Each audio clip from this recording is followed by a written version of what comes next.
साधको, यह हमारा ज्ञान चैनल है। इस वीडियो में हमने त्रिपुंड की 3 आड़ी रेखाओं का रहस्य उजागर किया है। अगर आपको यह जानकारी अच्छी लगी तो कमेंट में हर हर महादेव जरूर लिखना। शिवलिंग पर बने त्रिपुंड की 3 रेखाओं का रहस्य क्या है? प्राय साधु संतों और विभिन्न पंथों के अनुयायियों के माथे पर अलग अलग तरह के तिलक दिखाई देते हैं। तिलक विभिन्न संप्रदाय, अखाड़ों और पंथों की पहचान होते हैं।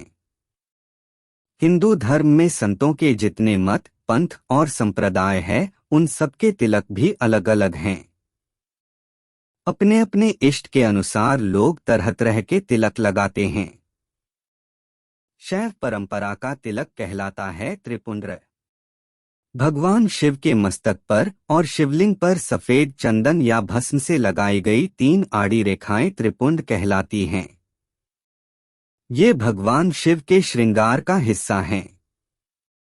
शैव परंपरा में शैव सन्यासी ललाट पर चंदन या भस्म से 3 आड़ी रेखा त्रिपुंड बनाते हैं। बीच की 3 अंगुलियों से भस्म लेकर भक्तिपूर्वक ललाट में त्रिपुंड लगाना चाहिए। ललाट से लेकर नेत्र पर्यंत और मस्तक से लेकर भौहों, भ्रकुटी तक त्रिपुंड लगाया जाता है। भस्म मध्याह्न से पहले जल मिलाकर, मध्याह्न में चंदन मिलाकर और सायंकाल सूखी भस्म ही त्रिपुंड रूप में लगानी चाहिए। त्रिपुंड की 3 आड़ी रेखाओं का रहस्य। त्रिपुंड की तीनों रेखाओं में से प्रत्येक के 9 देवता हैं, जो सभी अंगों में स्थित हैं। पहली रेखा गार्हपत्य अग्नि, प्रणव का प्रथम अक्षर अकार, रजोगुण पृथ्वी, धर्म क्रियाशक्ति, ऋग्वेद प्रात कालीन हवन और महादेव। ये त्रिपुंड्र की प्रथम रेखा के 9 देवता हैं। दूसरी रेखा दक्षिणाग्नि, प्रणव का दूसरा अक्षर उकार, सत्वगुण आकाश, अंतरात्मा, इच्छाशक्ति, यजुर्वेद, मध्याह्न के हवन और महेश्वर। ये दूसरी रेखा के 9 देवता हैं। तीसरी रेखा आहवनीय अग्नि, प्रणव का तीसरा अक्षर मकार, तमोगुण स्वर्गलोक, परमात्मा, ज्ञान शक्ति, सामवेद, तीसरे हवन और शिव। ये तीसरी रेखा के 9 देवता हैं। साधको, शरीर के 32, 16, 8 या 5 स्थानों पर त्रिपुंड लगाया जाता है। त्रिपुंड लगाने के 32 स्थान, जिनके नाम कुछ इस प्रकार हैं।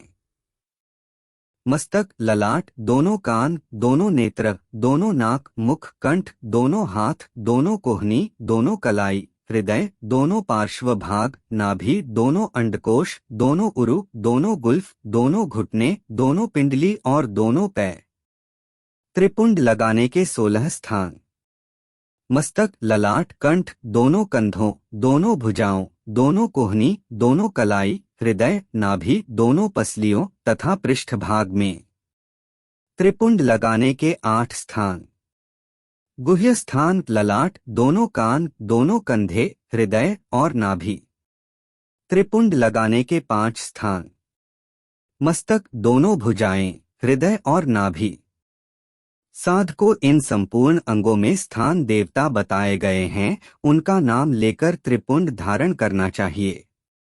त्रिपुंड धारण करने का फल। साधको, इस प्रकार जो कोई भी मनुष्य भस्म का त्रिपुंड करता है, वह छोटे बड़े सभी पापों से मुक्त होकर परम पवित्र हो जाता है। उसे सब तीर्थों में स्नान का फल मिल जाता है। त्रिपुंड भोग और मोक्ष को देने वाला है। वह साधक सभी रुद्र मंत्रों को जपने का अधिकारी होता है। वह साधक सब भोगों को भोगता है और मृत्यु के बाद शिवसायुज्य मुक्ति प्राप्त करता है। उस साधक को पुनर्जन्म नहीं लेना पड़ता है। गौरीशंकर तिलक क्या है? कुछ शिवभक्त शिवजी का त्रिपुंड लगाकर उसके बीच में माता गौरी के लिए रोली का बिंदु लगाते हैं। इसे वे गौरीशंकर का स्वरूप मानते हैं। साधको, गौरीशंकर के उपासकों में भी कोई पहले बिंदु लगाकर फिर त्रिपुंड लगाते हैं, तो कुछ पहले त्रिपुंड लगाकर फिर बिंदु लगाते हैं। जो केवल भगवती के उपासक हैं, वे केवल लाल बिंदु का ही तिलक लगाते हैं। शैव परंपरा में अघोरी, कापालिक, तांत्रिक जैसे पंथ बदल जाने पर तिलक लगाने का तरीका भी बदल जाता है। हर हर महादेव, हर हर महादेव, हर हर महादेव।